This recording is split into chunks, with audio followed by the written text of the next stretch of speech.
ନିମ୍କି ମାୟାଙ୍କୁ କହିଲେ, ମା ଭାଇ ଏବେ ଦିଦିଙ୍କୁ କଲ୍ କରିବେ। ଦିଦି ଆସିଲା ପରେ ସମସ୍ତେ ମିଳିମିଶି ଡିନର କରିବେ। ଆଦର୍ଶ ଆସି କହିଲେ, ଆରେ ୟା ଭିତରେ ପଲ୍ଲବୀ ମୋତେ 2-3 ଥର କଲ୍ କରିସାରିଛନ୍ତି, ହେଲେ ମୋ ଫୋନ୍ ସାଇଲେଣ୍ଟ ଥିଲା ଯୋଗୁଁ ମୁଁ ଦେଖିପାରିନି। ମୁଁ ଯାଉଛି ଏବେ ତାଙ୍କୁ କଲ୍ ବ୍ୟାକ୍ କରେ। ଏମିତି କହୁ କହୁ ସାଙ୍ଗେ ସାଙ୍ଗେ ପଲ୍ଲବୀ କଲ୍ କଲେ। ତାପରେ ଆଦର୍ଶ କହିଲେ, ଏଇ ତ ପଲ୍ଲବୀ କଲ୍ କଲେଣି। ମୁଁ ତାଙ୍କ ନାଁ ନେଉଥିଲି ତ ସେଇଥିପାଇଁ ସେ କଲ୍ କଲେ। This is called telepathy. କିନ୍ତୁ ଆମେ ତାଙ୍କ ସରପ୍ରାଇଜ୍ ଦେବାର ଅଛି। ଏବେ ଚାଲ ଆମେ ତାଙ୍କ ସହ ଟିକେ ମଜା କରିବା। ଆଦର୍ଶ ପଲ୍ଲବୀଙ୍କ କଲ୍ ରିସିଭ୍ କରି କହିଲେ, ପଲ୍ଲବୀ ଘରେ ଆଜି କିଛି ବି ଖାଇବାକୁ ହେଇନି, ତ ତମେ ଆସ, ମୁଁ ତମ ପାଇଁ ନୁଡଲ୍ସ ବନେଇଦେବି, ନହେଲେ ବ୍ରେଡ୍ ଆଉ ବଟର ଲଗେଇ ଖାଇଦେବା। ତାପରେ ପଲ୍ଲବୀ କହିଲେ, ଆଦର୍ଶ ସଞ୍ଜୀବଙ୍କ ଦେହ ଭଲ ନାହିଁ, ଆଉ ତମେ ବ୍ୟସ୍ତ ହେବା କିଛି ଦରକାର ନାହିଁ, ମୁଁ ତାଙ୍କ ସହିତ ଅଛି। ଆଉ ସାରା ରାତି ମୁଁ ହୁଏତ ଏଇଠି ରହିପାରେ, ନହେଲେ ଯାଇ ବି ନପାରେ। ତମେ ବ୍ୟସ୍ତ ହନି, ତମେ ଖାଇଦିଅ। ଏତିକି କହିକି ପଲ୍ଲବୀ ସାଙ୍ଗେ ସାଙ୍ଗେ କଲ୍ କାଟିଦେଲେ। ଆଦର୍ଶ କହିଲେ, ପଲ୍ଲବୀ ହେଲେ ବି ପଲ୍ଲବୀ କଲ୍ କାଟି ସାରିଥିଲେ। ରୁବି କହିଲେ, ନିଜ ଆଖିରେ ଦେଖ ମାୟା, ବିଚରା ଆଦର୍ଶ ପଲ୍ଲବୀ ପାଇଁ କେତେ ଖୁସିରେ ଖାଇବାକୁ ତିଆରି କରିଥିଲା। ହେଲେ ପଲ୍ଲବୀ କ'ଣ ତା ଇମୋସନକୁ ବୁଝିପାରିବ? ସିଏ ତ ଏବେ ଆଉ କାହା ପାଖରେ। ମାୟା କହିଲେ, ନାଇଁ ଆନନ୍ଦ, ଏସବୁ ଚଳିବନି।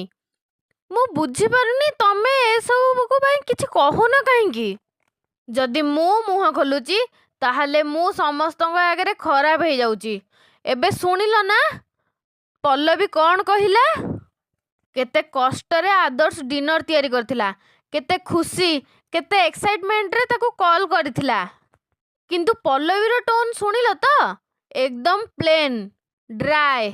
କ'ଣ କହିଲା? ମୁଁ ଲେଟ୍ ନାଇଟ୍ରେ ଘରକୁ ଯିବି, ରାତିରେ ଖାଇବା ବି ନପାରେ, ତମେ ଖାଇଦିଅ। ଆଦର୍ଶ ପୁଣି ନିଜେ କହିଲା, ଘରେ ଖାଇବା ପାଇଁ କିଛି ନାହିଁ, ନୁଡଲ୍ସ ନହେଲେ ବ୍ରେଡ୍ ବଟର ଖାଇକି ଶୋଇପଡ଼ିବା। ତାପରେ ବି ତା ମନରେ ଆଦର୍ଶ ପାଇଁ ଟିକେ ବି ଚିନ୍ତା ନାହିଁ।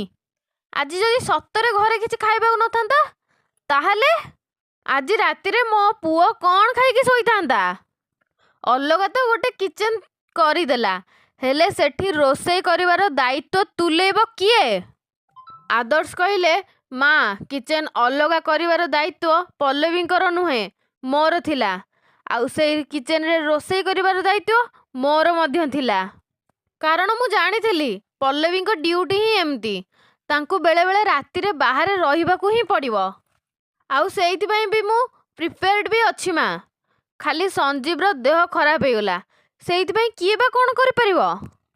ଗୌରବ କହିଲେ, ଆଦର୍ଶ ଠିକ୍ କହୁଛି ବଡ଼ ମା। ଗୋଟେ ଜାଗାରେ କାମ କଲାବେଳେ ଯଦି ନିଜ କଲେଜର ଦେହ ଖରାପ ହେଇଯାଏ, ତାହେଲେ ସେଇ ଟାଇମ୍ରେ ସିଏ ହିଁ ରହିବା ଦରକାର।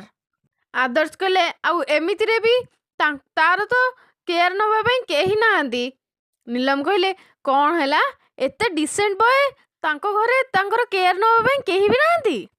ନୀଲମ କହିଲେ, ଆଦର୍ଶ ଠିକ୍ କହୁଛି ମାୟା ଆଣ୍ଟି, ତାଙ୍କର ତ କେହି ବି ନାହାନ୍ତି, ତାର ତ କେୟାର ନେବା ପାଇଁ କେହି ନା କେହି ଦରକାର ନା। ତାପରେ ରୁବି କହିଲେ, ତୁ ଚୁପ୍ ରହ ନୀଲମ, ମାୟା କଥାରେ କଥା କହିବା ତୋର କିଛି ବି ଦରକାର ନାହିଁ।